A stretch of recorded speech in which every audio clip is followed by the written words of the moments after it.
श्रीमान चंद्रभूषण नाग जी, आदरणीय अर्जुन जी, जिला के अध्यक्ष आदरणीय धीरज नडियाल जी, आज की इस प्रेस वार्ता में मैं आप सबका हार्दिक अभिनंदन करता हूं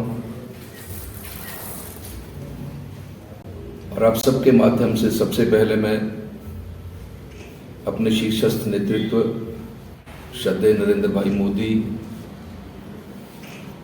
हिमाचल प्रदेश के सपूत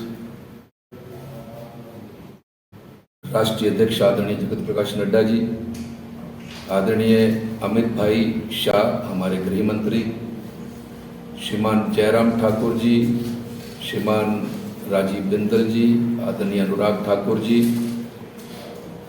और हिमाचल प्रदेश के दो वरिष्ठतम नेता श्रद्धेय शांता कुमार जी और श्रद्धेय प्रेम कुमार धूमल जी और हमारी इस पार्लियामेंट्री के प्रभारी आदरणीय विपिन सिंह परमार जी, इन सब का हृदय की गहराइयों से धन्यवाद करता हूं। धन्यवाद विशाल जी।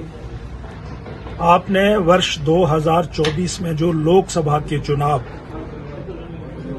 होने जा रहे हैं और 1 जून को हिमाचल प्रदेश के 4 लोकसभा और 6 विधानसभा में मत पड़ेंगे। सिर्फ और सिर्फ मैं ये कहना चाहता हूं कि श्री नरेंद्र मोदी जी के 10 वर्षों का जो कार्यकाल है उसमें गरीब कल्याण की चिंता की गई है, किसान कल्याण की चिंता की गई है, युवा कल्याण की चिंता की गई है और महिला सशक्तिकरण की चिंता की गई है। इन 4 लोकतंत्र के मजबूत आधार को हम जनता के बीच में जन कल्याणकारी नीतियां जो बनाई गई हैं उनको ले जाना चाहते हैं, ले जा रहे हैं। परिणाम दिख रहा है, एक हवा तूफान का रुख भाजपा कमल के फूल के पक्ष में खड़ा हो रहा है। यही मैं यहां पर कहना चाहता हूं। मैं सिर्फ ये कहना चाहता हूं कि कांग्रेस का जो कुनवा है, कांग्रेस का जो एक जिसको कह सकते हैं कि सरकार थी, वो नैतिकता खो चुकी है। 43 विधायक उनके साथ थे, 14 महीनों में वो 34 रह जाते हैं और भाजपा के साथ ऐसे विधायकों की संख्या 25 से बढ़कर के 34 हो जाती है। इसका मूल आधार ये है कि कांग्रेस की झूठी गारंटियां हिमाचल प्रदेश के लोगों के लिए वोट हथियाने के लिए दी गई थी, उसको पूरा नहीं कर सके। जनता तो रोष में है ही है, परंतु 6 विधायक कांग्रेस के, 3 निर्दलीय विधायक, उन्होंने मन बनाया और मन बनाने के बाद फैसला किया कि हम कांग्रेस का विरोध करेंगे। उसके कारण सारा राजनीतिक घटनाक्रम तैयार होता है और चंबा को श्री हर्ष महाजन जी के रूप में यहां से राज्यसभा का सांसद मिलता है। मैं इतना ही कहना चाहता हूं कि ये पतझड़ जो कांग्रेस में चल रही है, पूरे देश में चल रही है, ये हिमाचल प्रदेश में भी थमने वाली नहीं है। केंद्र में भाजपा की सरकार, तीसरी बार श्री नरेंद्र मोदी जी प्रधानमंत्री और हिमाचल प्रदेश में भी भाजपा की सरकार बनेगी, ऐसा मैं कहना चाहता हूं। आपके चैनल के माध्यम से श्रद्धेय मोदी जी का, श्रद्धेय जगत प्रकाश नड्डा जी का, आदरणीय जयराम ठाकुर जी का, आदरणीय बिंदल जी का, अनुराग ठाकुर जी का और हमारे जो 2 वरिष्ठतम नेता हैं श्रद्धेय शांता कुमार जी, श्रद्धेय प्रेम कुमार धूमल जी, इनका कोटि कोटि हृदय से धन्यवाद करता हूँ।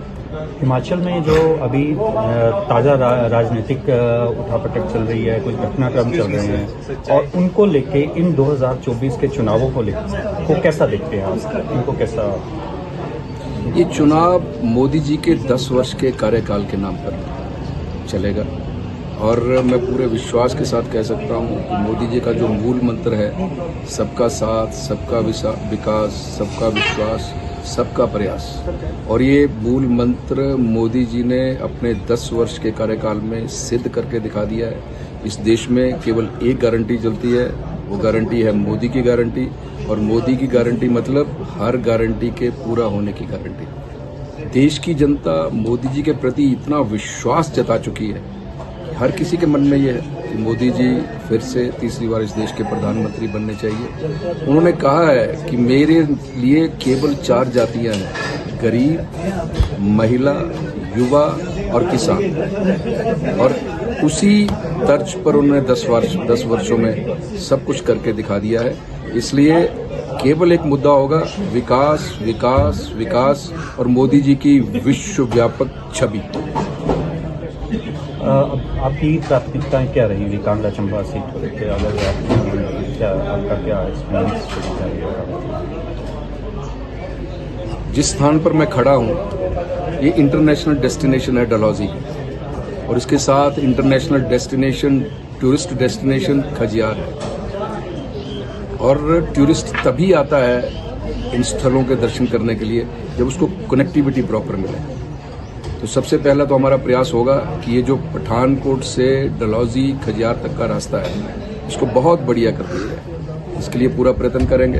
केंद्र के मोदी जी जब तीसरी बार प्रधानमंत्री बनेंगे। और दूसरा मेरे मन में ये है कि जितने हमारे टूरिस्ट डेस्टिनेशंस हैं, टूरिस्ट को हेली टैक्सी के द्वारा उस स्थान तक पहुंचाया जाए। समय भी कम लगेगा और प्रॉपर वो दर्शन भी कर पाएंगे इन स्थलों के। और तीसरा जो है वो ये है कि जो बहुत अरसे से हर चुनाव में हर बार ये मुद्दा उठता है, ट्रेन की कनेक्टिविटी डलहौजी के लिए, इसके लिए पूरा प्रयत्न किया जाएगा, क्योंकि बहुत पहले से ये मुद्दा उठता चला आया।